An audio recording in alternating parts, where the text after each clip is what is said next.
Welcome to the Garage One podcast with your hosts Ross Smith and Sahir Saeed. Your only choice for insightful commentary on cars, real estate, and racing. Buckle up and let's get rolling.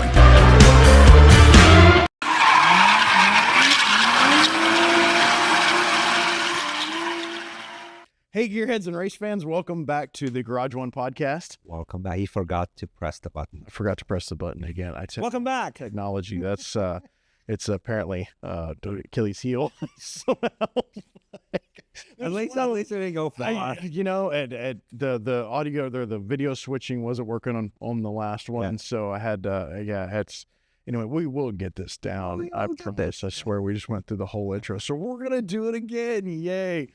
We were talking about I've been out for a little bit, so vacations, sickness, all that good stuff. We had COVID, which did not enjoy.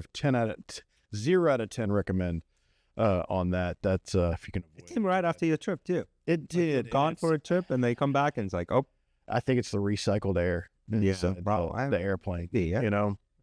So you never know, because those things. I'd hate to take a black light to a.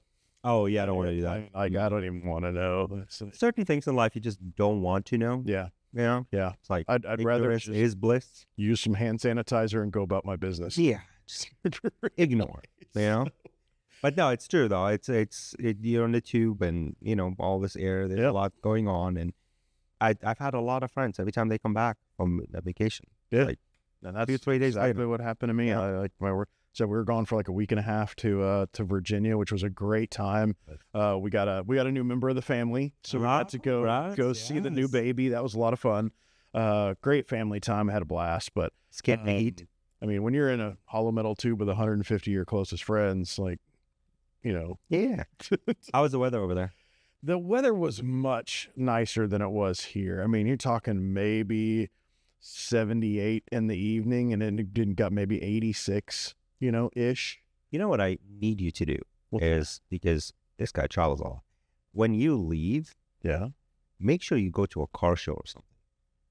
Oh, out there. That's like a car meet or something, right? So we get an idea. A couple in Virginia. We get kind of an idea, like what is being done there. You know what's funny? I'm glad that you mentioned that. Is that I've been to a couple of them that in Virginia, because some other cousins, Jessica's cousins, have taken me to a couple of those, and I notice a very clear absence of higher end car meets, like. Car meets on the East Coast, and maybe I'm just not finding them. Depends on the right? Maybe I need to go look for those.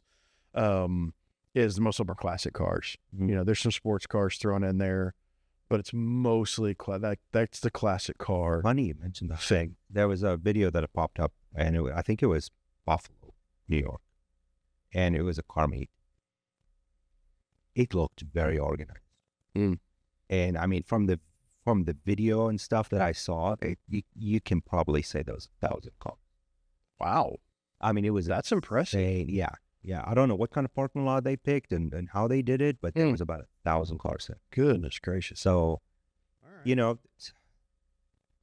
the whole factor about car meets, the way they're organized, and sometimes it's not even just the cars that are there, but the effort that's being put by the organizers that kind of adds on to the niceness of it or takes away from it, right?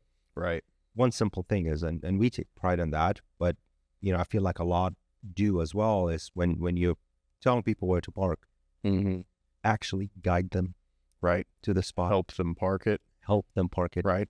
Line it up with the car next to it. Well, and other things I noticed about our shows that, like, every single person that goes to one of our meets, especially if they're in they're one of the featured cars, like they're coming in to actually park in their show, they get greeted right away. You have to. Hey, welcome, thanks for coming, it's good to see you. And that's why I'm like, okay, we've been to pretty much everything that's happening in Houston, right? There's some big stuff in Dallas, big stuff in Austin that we know of, but it would be interesting to know how other states, East Coast, West Coast, everything. We don't, maybe, a lot of times too, we don't have the cars. Sure. I mean, it's one of our subjects to talk about right now. Is Monterey Car Week. Right. We don't have cars to compete with that. Right. In Houston, right? But at the same time, I feel like, sometimes it doesn't have to be the hypers and all of that to make the show a good show. That's right. So when you It's say just unique stuff like the Mercedes that showed up a couple months ago. The crate that was around that was an late 80s, early. Well, yeah, it was an E190. E190. That's what it was an E190. It was for sale, $400,000. It's funny, the people that knew what that was were crowded around it and like, wow, this thing. Everyone knows is like, because it was so unique. Well, that's one of those cars when you look at it and you're like, oh, if you don't know cars as well, you're like, oh, $20,000 car. Right. But then if you look at it and you know cars, you're like, well, just kidding. Yeah, this can go all the way to 500,000. Right. That's right. I mean, it may be an 80s car, but it's a $500,000. Yeah. And I think they are early 90s. I think that's a 91. That was a 91 or 92. Yeah. 90, 91, 92. And those were DTM cars. I mean, they were built for the DTM racing, the German. Well, now it's not just German. Now everyone is racing. Now it's everybody, right? But back then it's the German racing series. And you had Mercedes entrance with the 190. Yep. So with their success that came with that, they decided to build a car, a street legal version of it. Yeah. And that looked badass. I mean, yeah, I saw it. I just saw it with just a glance, and it's one of those things where like, wait a second, did I just see what I and even the people we have sometimes at the shows, they're like, I don't know what this is. Where do I put it? It's not as one of those like flashy, like a 300 SL rolls up, like you just immediately your eyes, go to that, or maybe in like one of the old Lotuses or something like that. Just the shape of it alone is going to make you go, wait. Yeah, and it was all black because it's not like it had a livery or anything. Yeah. So, but let's see, that's the thing too. It's like I was talking to a friend yesterday, and I was telling him, we had a house on the West Coast, and one time, like moving in, the neighbor opened their garage. And you get nosy. You're like, oh, well, for sure. Let me check this out. Yeah. Garage opens up, and it was a 959 Porsche 959. Boy, okay. Was parked in that garage. Back then, I would say it was probably not in the price point that it is now. But it was still like, that was a 959, right? Just sitting there. And the guy was old. I don't think he drove it, right? Like, he was just sitting there. You never talk about a barn find. That's kind of like the garages. Like, you never know what's behind that garage door. Talk about a barn find. Yeah. Did you know that there's actually, I have two stories about F40s. Yeah. Right, F40s? F40s. Okay. Yeah. So right now, the U.S. government is auctioning off. That's right. Right? A mint condition red Ferrari F40. YouTubers are all over that car right now. All over it. Yeah. Now you can buy it. Buy now is like $5.5 million. Yep. But it's some kind of. I love that the F40's got to buy it now. Yeah. Right. Wait, what? And it's a government, right? And it's funny because I was reading the article, and it's some kind of. I found the article in German first when I was looking like on that side. Right. And I was like, this is bullshit. So but then I found it and I sent it to you, right? And some kind of feed company went bankrupt. Yeah, it was a feed and grain company that apparently this guy had a collection of cars, and it was sitting in one of the barns. Yes. Like, it was not even a barn find, because to me a barn find is something that needs restoration. Right. Like, it's been sitting there for a hot minute. It probably wasn't covered. Yeah. Dust all over it. That kind of classic. Hey, the pictures of that thing were immaculate. It looks perfect. Yeah. Right. So that's one of them. But yesterday, I'm on a Ineos page, right, Facebook group, and one of the salespeople mentioned and picture and everything. Someone went and traded in an F40 at an Ineos dealership for an Ineos and a check. Wow, that was a big ass check. Apparently, it was $2.4 million. Whoa. Okay. And the Ineos dealership was able to sell that car within a day. Oh, I can imagine. You know, There's so many make people 2 phone calls at that point. waiting out there for one of these to pop up. Because if the government buy now price is 5.5, Yeah. and this thing, you know, they took it as a trade-in. Imagine trading in an F40, like Yeah. I can't even fathom that. right? I mean, that's if he didn't try to sell it, he could have probably gotten 3.2, Right. 5 million. For sure. Even if it's in a bad shape. Absolutely. And this guy just walks. Yeah, I'm gonna roll up to CarMax in my head. Yeah, right. Like, Let me like, get a quote on what are you this. gonna give me for it? Yeah, I was reading that. I'm like, wow, you know, so buy an $80,000 car. Yeah. Let me bring my 2.4 million in this case, right, vehicle to buy a. Insane. It's funny. Yeah. So I'm talking about barn finds, and like you never know what's in the garage. Like in my neighborhood, there's a gentleman, very unassuming 2-story house, and he's got this old 4-door. I want to say it's either a Lincoln or a Buick, and it's the boat. It's like the 23-foot long, big old, and then he's got his commuter car. So very unassuming sitting out there. But I was rolling by there. I think I was headed to the mailbox. And I saw the garage door going up, and I caught a flash of red in there. And I'm like, ooh, reverse. Yeah, what's going on? And lo and behold, in that garage is a first-gen Viper, one of the original RT10s. Yes. And so, of course, I stopped and chatted with the guy, and he had just bought it a couple of years ago, and it wasn't running. Well, shocker, it's a Dodge. Those have problems. They had some of my issues. Yeah, they all had their little quirks, but anyway, he had bought it off of a guy, apparently super cheap, and he said he took it to the track and he drove it once, and it scared him so bad that he put it in the garage and he hasn't driven it since. So I believe him. I was like breaking out the checkbook. What do you want? Yeah. It's like, how much are we talking here? How much are we talking? How scared were you? Right. Right. Like, how many zeros does that take off? Yeah. That you were how scared. I were feel you? like that would be maybe a mid-30s. Yeah. Oh, yeah. First gen Viper. It wasn't in awesome shape, like you know, especially those type of cars. The plastics on the inside tend to fade and all that, depending on whether it's garage kept or not. But, yeah, I mean, it probably maybe $30,000-$40,000 car. Yeah. Always wanted one.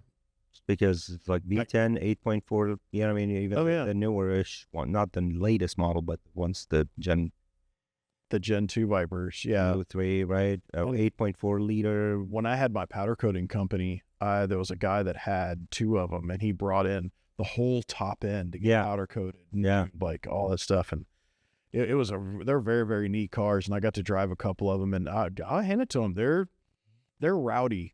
There's a few cars out there that are known to try and actually actively kill you, right? Yes. The Vipers are one of them, and the Carrera GTs are the other ones. Right? And I got to drive the Venom 600, and that thing, I was like, nope. Nope. I'm good. Look, I'm all about power, and I love it. It's awesome, but there's a limit. There's like, you can control it or not. Yeah, I mean, it's at some point, too much power makes no sense. Like I told you the story when I test drove the AMG with like 900 horses to the wheels. Yeah. Right? We're talking to the rear wheels. Right. There's no joy in driving that thing. Unless you're out there with like Kelly Bice trying to do like top speed runs or stuff like that. Like, what really are you going to use that for? You can't use it really on a road. Well, I say you can't use that on a road course, but Corvette just proved us wrong on that with their 1,064 horsepower at the Nürburgring. But a lot of horsepower, but I feel like Ford is gonna come for it. Oh, I have no doubt. Yeah, I feel like the GTD runs have been very light. Yeah. You know? Well, but that's the thing, though, is like all those Corvette runs were done by engineers on the program. Yeah. They weren't even done by professional. Oh, I didn't know that. Okay. Yeah, that was kind of their point. They were like, hey, we're not even going to hire, a smoking gun here. Yeah. We're just going to put our engineers in there and see what they can do. Now, they're drivers. Of course, yeah. They're not. but they're not. It's not like we stuck Max Verstappen in the Corvette to see what it Max possibly could do, and he still broke records. Yeah. So, but yeah, I agree. I think Ford's going to be coming for him. They're not going to take. Yeah, because Ford's aim is, the GT3. Well, I mean, hell, now that they're in, and Formula One, and I mean, they've always been about racing. So, and they know Porsche is working on the next gen. Oh yeah, so 100%. In order to sell a $300 starting price, $1,000 Mustang, right? You can't, 300. Yeah, I want to say 320 to 340. However it's spec'd out. That's starting price, by the way. I feel like it's coming to a point where, like, because we're kind of in the horsepower wars right now. Like, how crazy can you get with a naturally aspirated motor, right? But I feel like it's going to get to a point where it's got to shift somewhere. So which direction is it going to go? When instead of insane power that we're going after is bragging rights, obviously the Nürburgring times are a big really what sets it all over the world. But I feel like it's going to go towards handling, and I think it's going to lap times are going to become even more. But see, that's where Porsche is leading. Yeah. I mean, the GT3 RS has 500 and some horsepower. Yep. Yeah.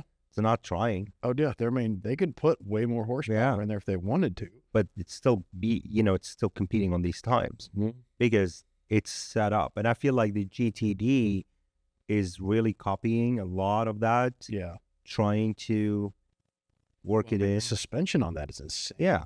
All the cantilever suspension and all that stuff. We had that conversation here, remember? Yeah. It's people always think horsepower. That's what's going to make you faster. Yeah.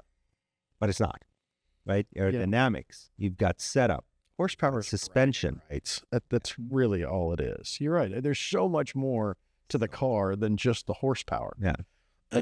So I feel like there's going to be a lightness and handling war. Yeah. After this. Yeah, I guess this makes sense. I mean, where else could it go? You look at it though, a lot of these cars they are big. Oh my gosh. I mean, the Mustang's huge. Huge. The Corvette is huge. Even the 911 these days is the gigantic. Gosh, the rear end of those Porsches is just bulbous. I mean, you put a 70s 911, next to the one right now. Oh yeah, it's like a miniature car. Oh yeah, looks fake. Yeah, it looks like a Hot Wheels. Yeah. It's like, and for a while it was always like, oh yeah, the Boxster or Cayman is the actual size of the 911. Yeah. These are big too now. I mean, getting bigger. Yeah. Bigger and bigger. So we'll see, because Porsche's not going to take that laying down. Obviously, Ford's, Ford has to come out with something. Mercedes is working on one too. Are they? They have teased it. Yeah. Big wing. Same setup. See, and that's kind of where I go with that is like, how do you beat the AMG 1? Like, how do you go? Well, as long as it can make 2 laps. Then well, that's true. You're not wrong there. You're not wrong. That's a 1-lap wonder. Yeah. I mean, so far it's been struggling to. That's for the F1 drivers to pull up in races with. It's like one of those cars. Like, okay, we have 1 lap. Go 1 lap. Make the most of it. 1 lap and it's going back to the factory. Because doesn't it still hold the record at the Nürburgring for the fastest? I don't know. Yeah, probably. Fastest closed wheel car, I want to say. Because I think that's what everybody's trying to beat. Well, there's certain categories, Fastest sedan. Fastest sedan, is it still the Alfa Romeo? The fastest 4-door sedan was the Cadillac CT. Okay, it's probably still the Cadillac. But I want to say the BMW M5 dethroned it. I don't know. I have to go back. That's a good question. I'm going to have to go back and look. It looks good. The BMW M5 looks good, but it's... Oh my God, please stop it with the giant grills. What do you mean? It's a grill machine. Oh my Lord. It looks like somebody took a bicycle pump and blew up the kidney grills. It's one thing with BMWs, right? It's always the same. They come up with a design. Mm-hmm. Everyone hates it. Yep. Right? A couple of years later, everyone is absolutely in love with it. Right. Okay. It's always the case. And just wait. because that right color pulls up and you're going to be like, okay. I'm telling you, it's one of those things. It's always the Beamers. They pull up, design something out of this world. Right. And because you have to think about it too. BMW is still owned by a family. That's true. Right? Yeah. It's Yeah. a family-owned business still, majority, right? Yeah. And I guess they just want creative designs. I don't know. As long as they don't go the Jaguar route, I'll be very, very happy. Those Yeah, I don't think they're going. I mean, Jaguar is not going that route either because, I feel like, and that's where people are like, oh, their sales have dropped 90%. Yeah, no joke, because they stopped selling.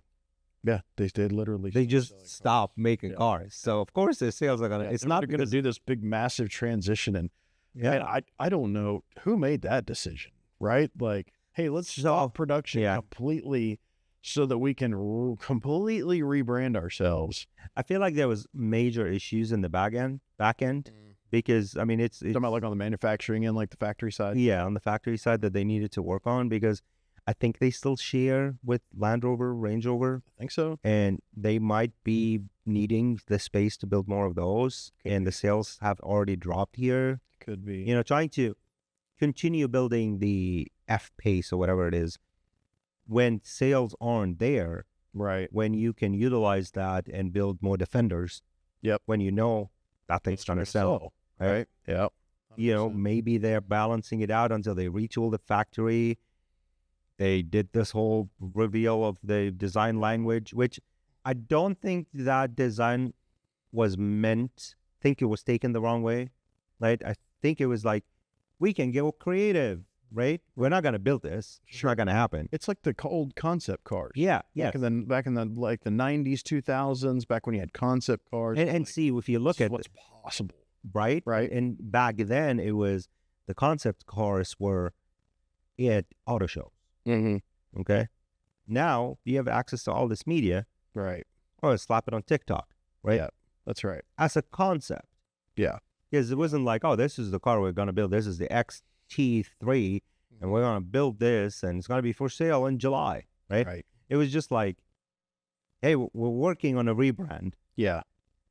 Right. You've always thought of us as this old company, but look, we can have a fresh look. Right. Well, that kind of backfired, Right. which, I mean, understand. Well, they went so. so extreme one way with it. Oh, yeah, 100%. That was a marketing company problem. Yeah. I mean, obviously they still had to approve it and the CEO got fired and all of that.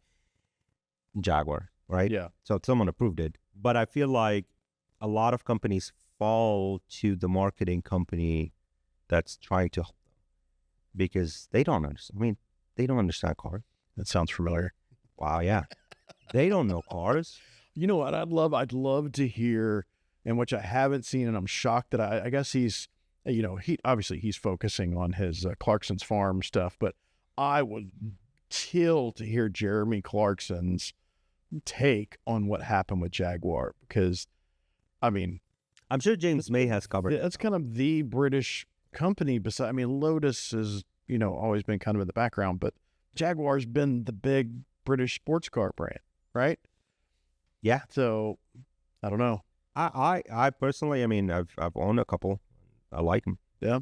They're great driving cars. There was one guy that when I was working for BMW, he had an LS swapped XJ, and the things just sounded so mean, but you would never know. On the outside, it was showroom. Oh, yeah. Beautiful, beautiful car. Then you pop the hood and you're like, oh, hey. You want to do a burnout? Yeah. A Jag. Yeah. The way that distributes the power. Right.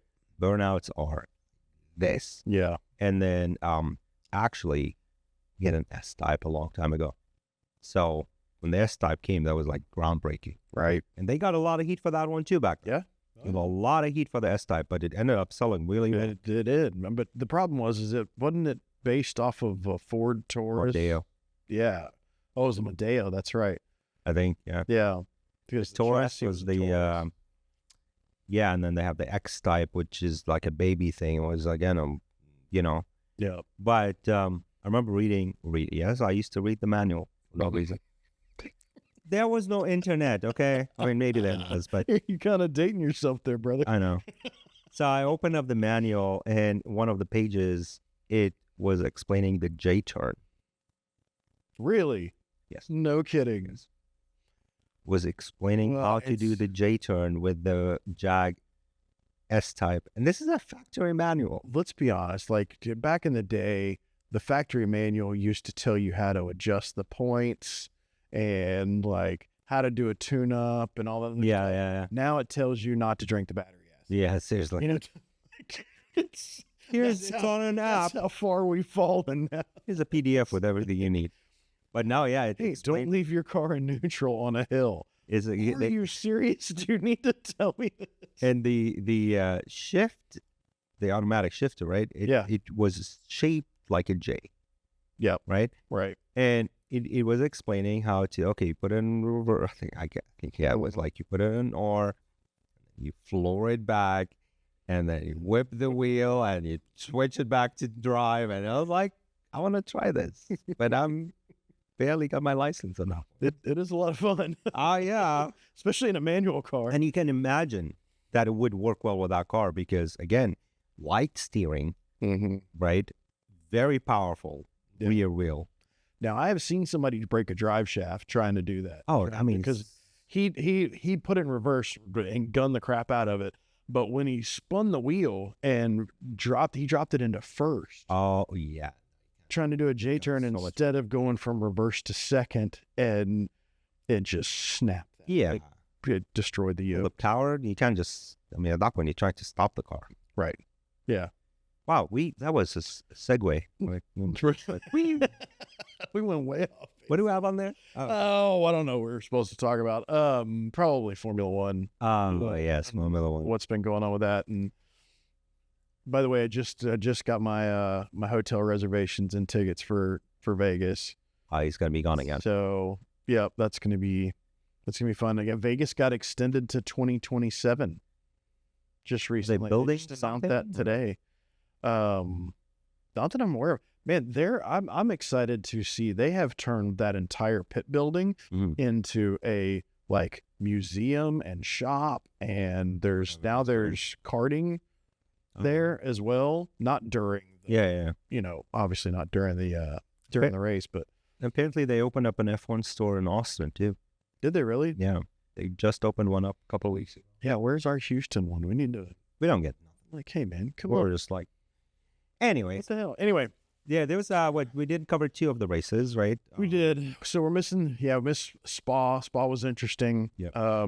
Man, that's the thing with Formula One. There's so many facets to this sport, and especially since they do race in the rain and they don't, Mhm. you know, this one was kind of nutty.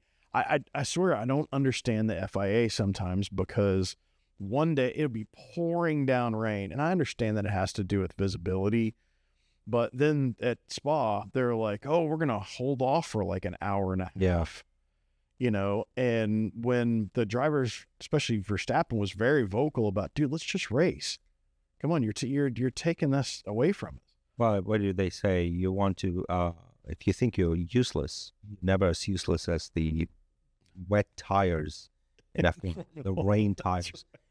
Why do they exist? Yeah. No one, I mean, No one ever uses them. because as soon as it rains as much as necessary for those tires to work, Right. we're not racing We're not racing. Yeah. They red flag it. because you can't see. Yeah. I mean, at that point, you are spraying enough, Now, you know? so that, I know that has to do with the fact that it's a ground effect car. Yep.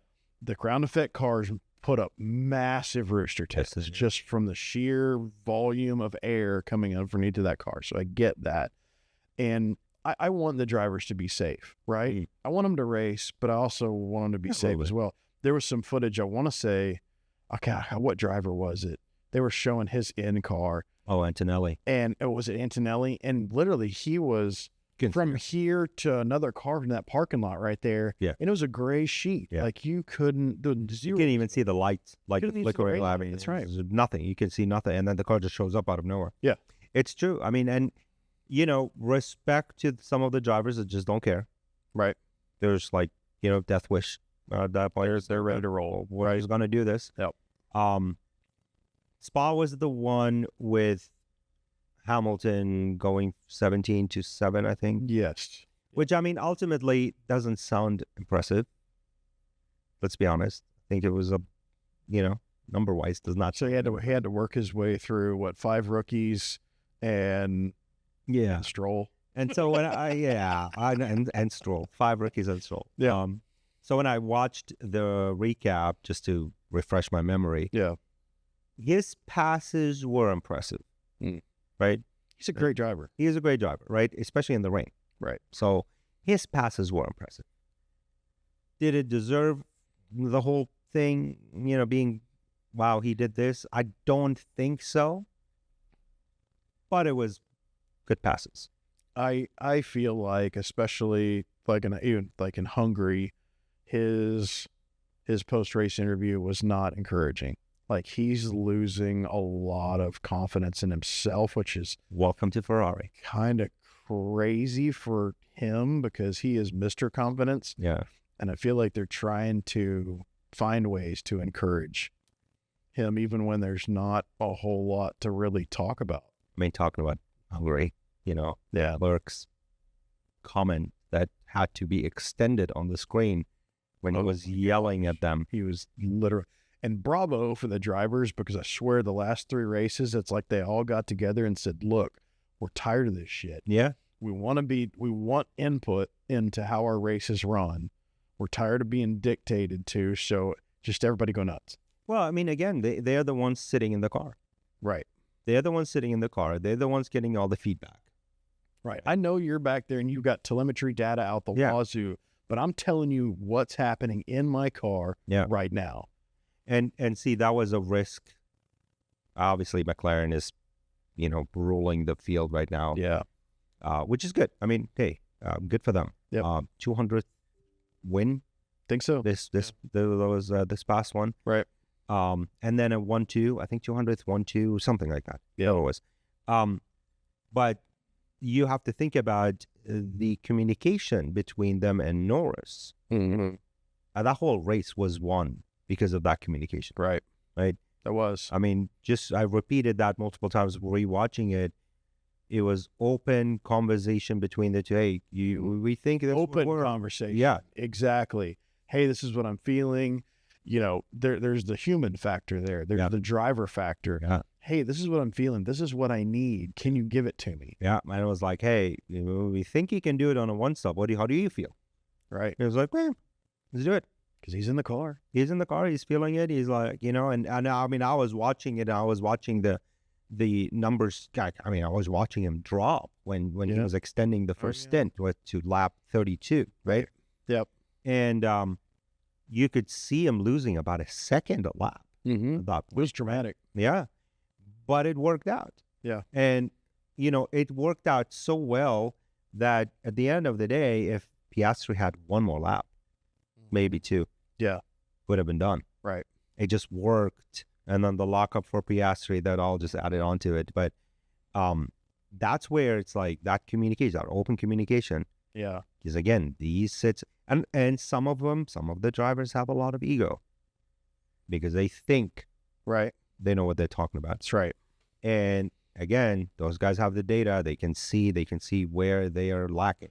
Well, okay, so that's a great point. I'm glad you brought that up because I feel like there's certain drivers that if you're a top 10 driver consistently, the team should be looking at that and going, well, maybe they might know what they're talking about. You know what I mean?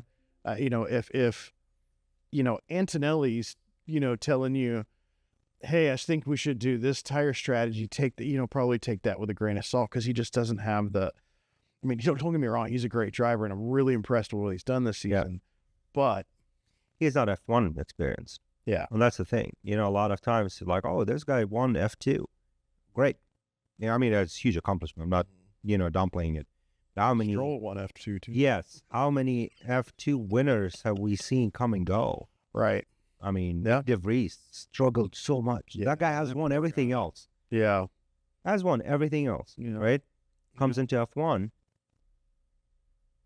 hardcore struggle. That's, I mean, it just shows that it's just another level. Yeah. It is another level. And, it's all about communication. Yeah. And, I mean, Well, especially in Spa, because Spa, a lot of that was, it had rained really heavy in qualifying and the days before. Yeah. So everything was set up for a wet race, right? Yeah. And then it was way drier than they anticipated. Yeah. So it messed up a lot of people, right? which is the fun part of it, Right. I mean, that's the stuff they can't calculate, which is Right. good. And We need it's, that. it's different from race to race, which is what I think is cool about going all over the world, because you're going to get different climatic conditions, obviously different tracks, different surfaces, but you're going to get different types of races. This one was more of a setup rain race. Yeah. Then Hungary was all about tire strategy, That's true. like all tire strategy. Yeah. I mean, the strategy won it. There's nothing else. Yeah. I mean, obviously, driving, blah, blah, blah. But Get that little thing. all happened. It all happened in the pit. Yep. Right. Just, when they were talking about it and I was watching it, I was like, if that works, Mm-hmm. then the race is done. Right. It's over. Well, it was lap 28 at that point. Yep. It was like, if whatever they're planning right now, whatever they're discussing actually works, Mhm. It's done. But how much calculating was happening in the back end. Yeah. Calculating every lap. Yep. On the new tires. However many people are back there at the factory watching all that data, Yes. doing the math. Hey, how are we going to do on lap 68 when these tires are now, 36 laps in? Yep. That's where the calculators. These seem to be good for about, before the drivers start complaining about lack of grip, about 24 laps ish, Mhm. right around there before the tires start going off. So if they're going full bore. If they go, and it depends on the drivers. Some drivers just know how to whisper. Yeah, we still don't know what's going on with McLaren and why their tires are lasting, 27, 20. We don't know. As, everybody else is only getting 23, 24. Yeah. So they got something going on It could be the water. over there. Who knows? Yeah, it's definitely the water. It's definitely the water. There's water in my seat. So It's the water. yeah. Oh my gosh, there's water in my seat. It's definitely the water. So that's some of the greatest radio. That was like, 18 radio. Yeah. That's awesome. Man, let's just run it down. I mean, obviously we're in silly season, yes. quote unquote. If you don't know what silly season is, it's the summer break where they get a couple of weeks, 25 days. Let's say 25 days. Yeah.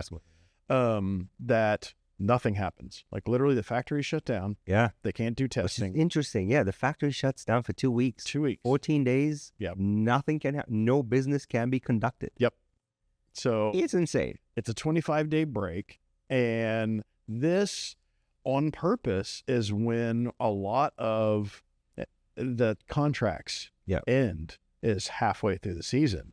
And it's designed that way by the team so that, especially if it's a rookie driver, they're bringing in new people, that halfway through the season, Jeffries, no, I'm just kidding. Who else was let go halfway through the season? It was, or he was like 4 races. Was it Sargent?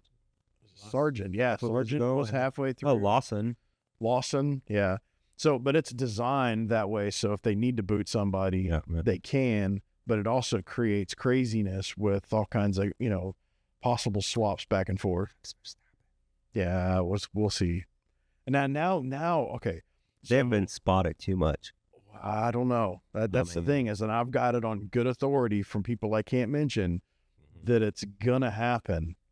It's just when. But now Max, The soft launch has already happened. I mean, these guys have been spotted at restaurants. They've been spotted at airports. They've been spotted on a yacht. But that's another thing about F1 too, is like, there's plenty of people that are saying it's going to happen. And then Max goes on and says, no, I'm a Red Bull guy. Yeah, he's got I'm going to stay Red Bull. Yeah. Like, you can't trust that. Just like you can't trust F1 contracts. Yeah. Like, they're like, oh, well, he has a contract till 2027. That means jack shit. Well, I mean, yeah. Seriously. They talk about exit clauses and all the other stuff. At the end of the day, if they're going to leave, they're going to leave. Yeah. So Let's run it backwards, I guess. We're going backwards. Yeah, so let's go. Well, you got Audi next Audi, year. Sauber, Right. Sauber / Audi. Hulkenberg's already signed up. Yep. Because Bravo, man, I'm stoked for that guy. Came back with a vengeance. So stoked for that dude, and I feel like that's really reinvigorating. Yeah. I'm like, dude, I can do this. Yeah. The second seat at Sauber, who knows? Yeah, so right now it's Bortoleto. Is it Bortoleto? Right now. Yeah. For this Oh, year, for right? This year. Yeah. I think that I think Audi would like another German driver, Shocker. but Yeah. Bortoleto has kind of proven himself. He's done well. So Bortoleto, I feel like might even He's fighting. yeah. That's the thing. I mean, looking at his he did 6th in Hungary, Yeah. right? Yep. I feel like he might get that second seat, especially having Alonso as manager. Right. And then 2027, I feel like Alonso's goodbye is going to happen. Yeah. Okay. I think he's going to try the 2026 car and then be like, See how I'm he good. likes it. Yeah. I'm The good. ground effect goes away. Yeah, I'm okay. But then I feel like Bortoleto might get that Aston seat at that point. Interesting. You know, part of his negotiations. Yeah. Like, hey, move him on there. Yeah. Brings us to Aston Martin. Yep. Or where do you want to go? Haas. Let's do Haas. Okay. Okay. I think Ocon's doing great things at Haas. I mean, let's be honest. I mean, Gene Haas has gotten what he wants out of Formula One, which is selling a whole bunch of CNC machines, right? Like he's kept the staff low on purpose. He has I don't think he has any championship aspirations, and I don't think he's willing to throw the money at it. So I'm almost, I hate to write an American team off, but I don't think they're going anywhere. No, yeah, that's it. That's it. They're competing for. So we're gonna move on. That's all we have to say about Haas. Yeah, and Come on, y'all, get your together. it's really like as a driver, you're being dealt the worst card. Yeah. You know, it's the team that just doesn't want. Yep. You know, doesn't. You're just happy that you didn't go to Sauber. Yeah. Hey, at least podium. That was a little. Could have had a podium right there. That was a little mean. But Alpine, okay, Gasly, Trouble in paradise. right? You got Gasly, you got Colapinto, Yeah. who has not proven himself. I expected I expected more. Yeah, I mean, came in hot from Came in last real year. hot. Yep. So I don't know. If Gasly's definitely going to stay. It's a French team. They want a 100%. French driver. Well, but that's the thing. Like that now that Briatore is running it, anything could happen. Like Well, the team is possibly for sale. for sale. That's I what mean, it's not possibly for sale. It is for sale. Yeah. Right. But at the same time, you've had just fresh investors last year Yep. joining the team. Oh yeah. Right. Yep. So is it going to be sold to these investors? Is it going to be sold to a brand? Is it going to Right. be sold? Where is this going? Because as soon as it's sold, it's no longer Renault, Right. right? Right. It's no longer Alpine. Yep. It's going to be XYZ, right? Whatever it is. Yeah. Wrexham AFC. I'm just kidding. Well, Ryan Reynolds owns like Oh yeah. They right. Yeah. shoelace in it or something. Right. So it can. He owns a lot of stuff. I mean, his whole conglomerate. They own the Aviation Gin. He sold that. Did he sell that? I mean, he still makes the ads for it, but that was $900 million sale. No kidding. That's what's funding a lot of it. I can't imagine why he's going to try another stuff. Yeah, exactly. That Obviously, and Wrexham. Mint Mobile Yeah. is his. That was extreme. And then his wife owns the cold brew company Stoke. Oh, didn't know that. And then, I mean, they own a lot of stuff. Like it's why we can do a whole episode on what they run. On what they own. Just alone. yeah, and a lot of it was funded by the No kidding. Yep. That's crazy. So yeah, but who knows what's going to happen with Alpine? It's so volatile over there. Yeah. I mean, I mean, Gasly, I can bank on him being driver, second driver. I have no idea. I don't know where the team is going. that's the thing. Right. I'm glad you said it like that Yeah. because no one really knows. But that's the thing; it could go either way. Briatore is so volatile; like he'll change it at any. Yeah, he At any can come back with no one in it. You're right. He's driving. So How did he come back? Wasn't he banned? he was banned, and they overturned it. For what reason I don't know, because from what I've researched, That it reason was was very much deserved. But he's part of that old F1 guard with, what's his name? Who's Bernie. Bernie Ecclestone and all those guys from the old guard on F1. So I don't think those guys, in my opinion, need to come back. I think No, that was not a good time. ideas and the way that was run was very self-serving. Yeah, it's not a good. And I'm not a fan, not at all. Just saying. Yeah. So I mean that covers Alpine. Yep. So Stroll. Stroll. I tend to focus on Stroll. Aston Martin. Yeah, I think So- it's changing there. They just the Aston Martin, the company, the manufacturer, no longer owns the F1 or has a stake in the F1 team. They've been completely bought out. Their name is going to stay, and they're still going to run as the Aston Martin team. But now Papa Stroll owns lock, stock, and barrel. I think there's other investors Yeah. there too, but that is very much owned by Have him. you? We talked about the money factor. The money factor on Okay. Aston. So he paid $115 million for that team. Yep. Now, Based on the portion that he sold, the valuation of the team in like 7 years right. is now $3.2 billion. Billion. Billion. 115 million Yep. for a team that hasn't really achieved much in that time. Correct. But 3.2 billion. Yeah, the valuation is insane. That gives you an idea of, hey, Gene, Well, sell it. Haas, are you listening? Are you out there? There's money in it. Maybe sell it. Right. There you go.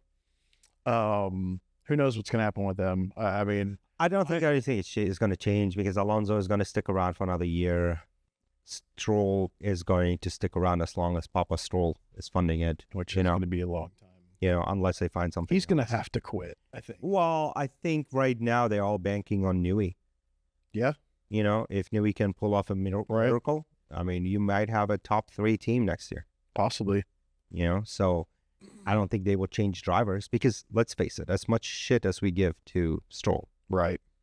the guy knows how to drive a car. Yeah. He kicked my ass. If we were on track, you know.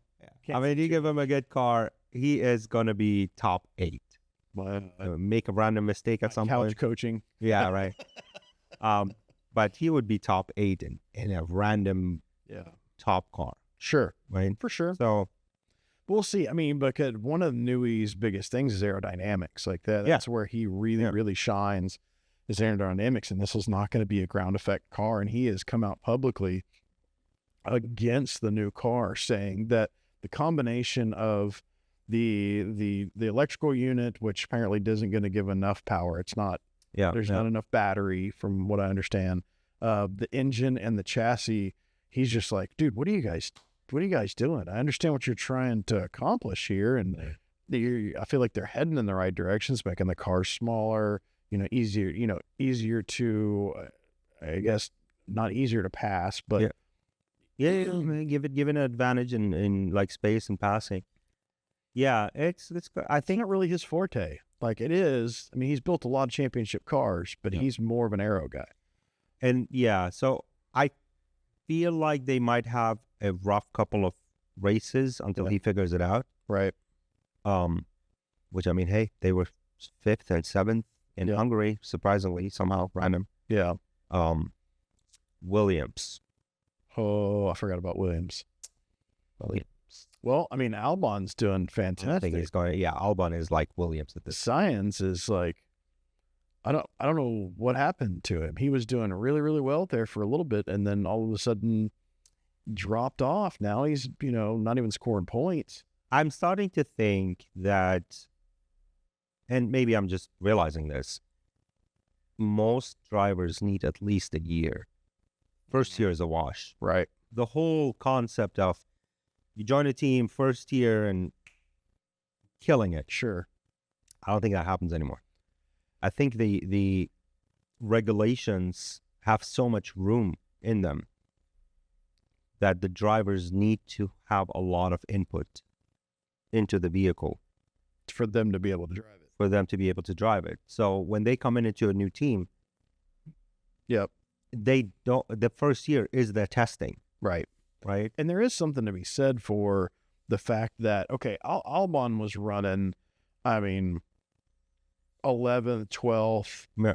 pretty consistently until Sainz got into the team. Yeah. And now all of a sudden he's bumped up the order quite a bit. So something happened there when Sainz got in there, and he has a record of making teams better when he gets there, but he's not benefiting from that somehow. He's not. Yeah, I feel like he still needs to tweak his car. His car has not found its way yet. It's like you made Albon's car better. Yes, because he's like, oh, we need to change this. We'll change it on both. Oh, we need to change it. Oh, change it on both. Yeah. But he doesn't feel home yet in the car. Wow, that's true. Who do we got next? Let's see. Williams. We've already gone through Aston. Do we want to jump to Ferrari?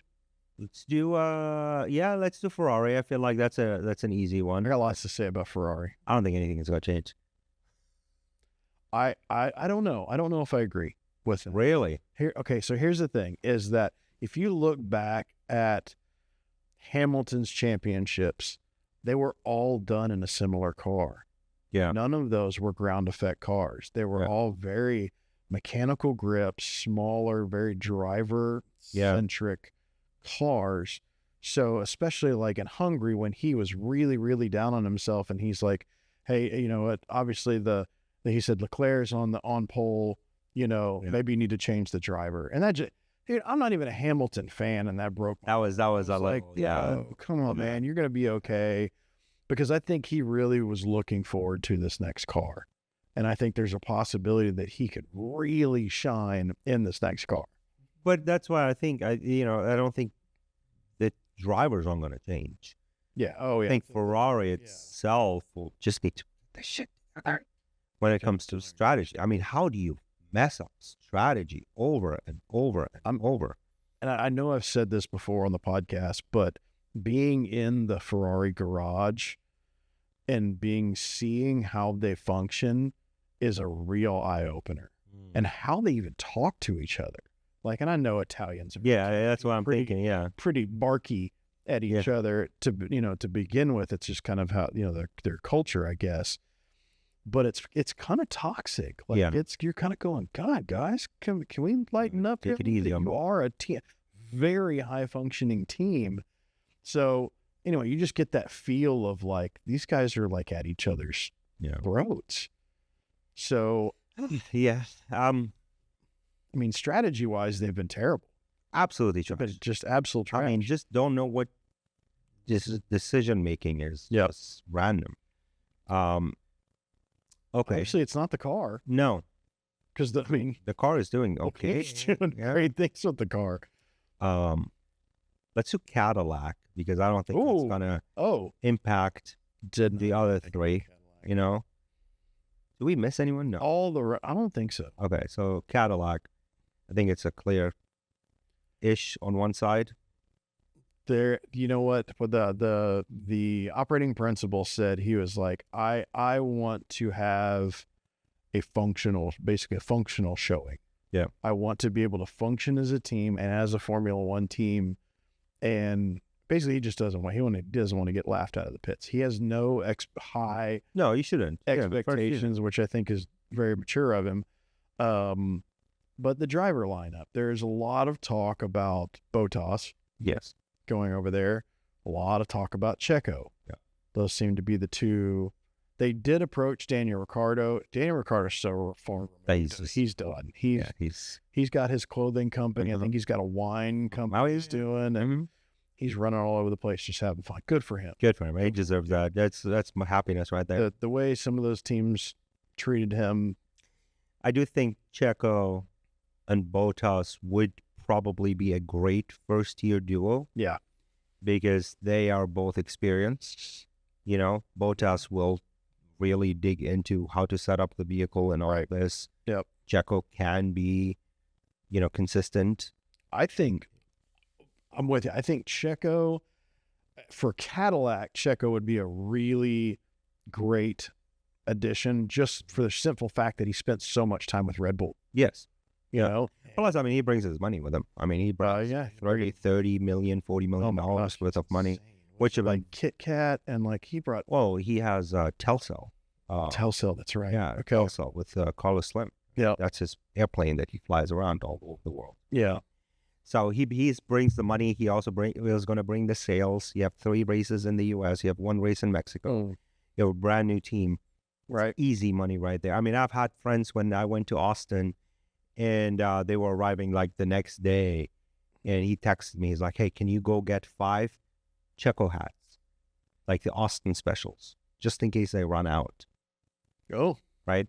Okay. That's the type of sales you have. Right. Yeah. So it's a wise money decision, Yeah. regardless of everything else. I read today too that they are looking into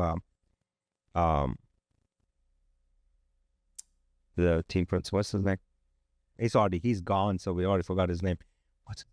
What do you know? The Red Bull guy. Oh Lord. Okay. Of course, now that you said that, it just completely He's left. my gone, mind. so we don't. Is he that disposable? Sahir? Christian Horner? Is he that disposable? Yeah, he is actually.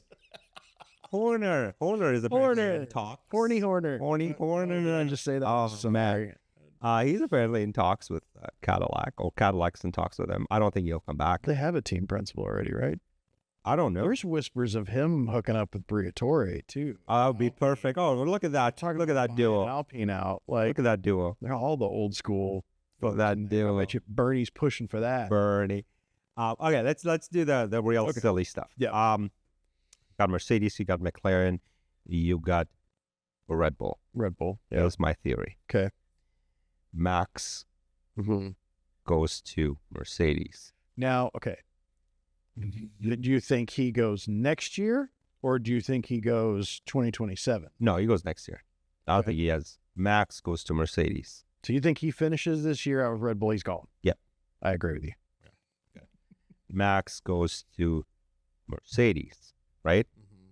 Now, Red Bull has an open seat. Right. Mercedes has an open seat, Yeah. right? And you've got George floating around, right? Because they're not getting rid of Antonelli. No, Antonelli is That's total Toto's kid. Yeah. We need DNA testing.